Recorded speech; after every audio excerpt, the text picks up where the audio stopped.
स्वागत है आप सभी दोस्तों को हमारे YouTube चैनल पर। तो दोस्तों, आज हम आप लोगों को ये जानकारी देने वाले हैं कि अश्वत्थामा की मणि कहाँ गई।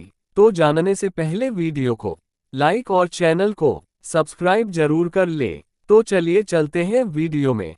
अश्वत्थामा की मणि, जो उसके माथे पर जन्म से ही थी, उसे भगवान कृष्ण ने युद्ध के बाद पांडवों को सौंपने के लिए कहा था। अश्वत्थामा ने मणि निकालकर द्रौपदी को दे दी। यह मणि अश्वत्थामा की शक्ति का स्रोत थी और इसे निकालने के बाद कृष्ण ने उसे चिरंजीवी होने का श्राप दिया। अश्वत्थामा के माथे पर मणि होने के कारण उसे भूख प्यास नहीं लगती थी और वह बीमारियों और हथियारों से सुरक्षित था। महाभारत के युद्ध के बाद जब अश्वत्थामा ने पांडवों के पुत्रों की हत्या कर दी और उत्तरा के गर्भ पर ब्रह्मास्त्र चलाया, तो कृष्ण ने उसे मणि सौंपने और चिरंजीवी होने का श्राप दिया। कृष्ण और पांडवों द्वारा अश्वत्थामा के मस्तक से निकाले गए मणि का क्या हुआ?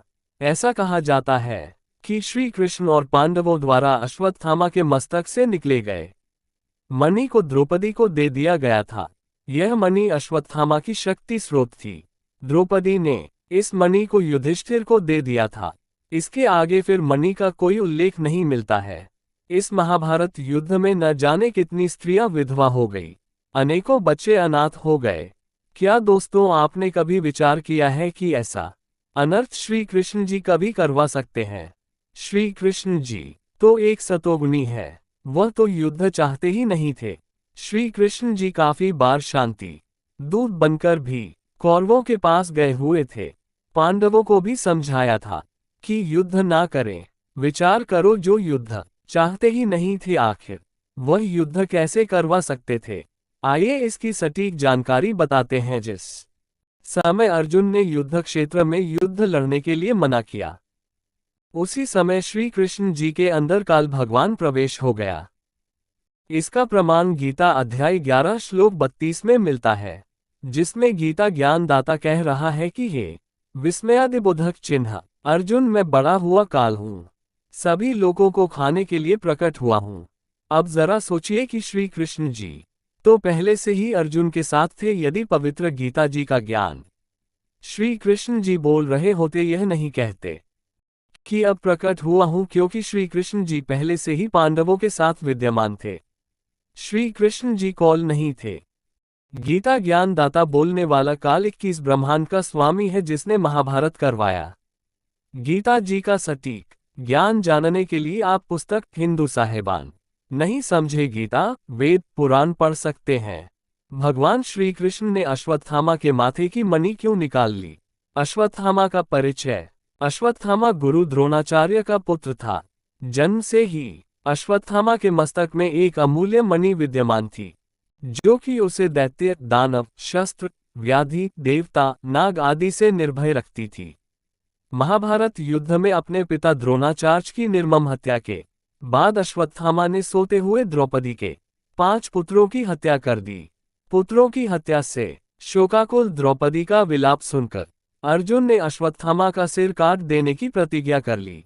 अर्जुन की प्रतिज्ञा सुन अश्वत्थामा भाग निकला। श्री कृष्ण को सारथी बनाकर एवं अपना गांडीव धनुष लेकर अर्जुन ने उसका पीछा किया।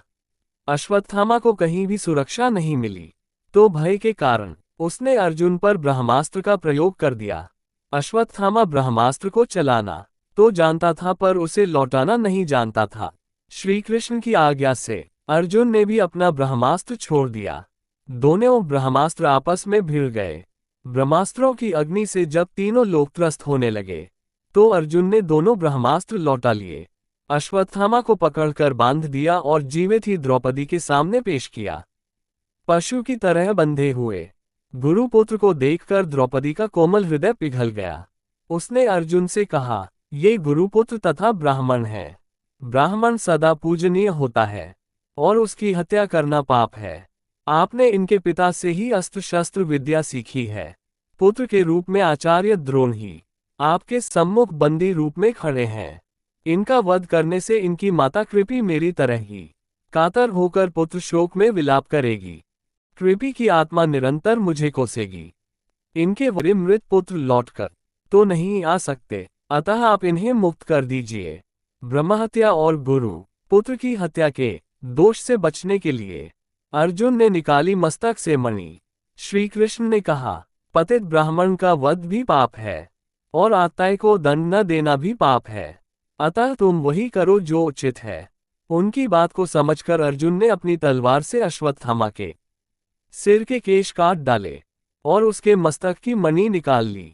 मणि निकल जाने से वह श्रीहीन हो गया, उसका तेज नष्ट हो गया और वह मृतक के समान हो गया।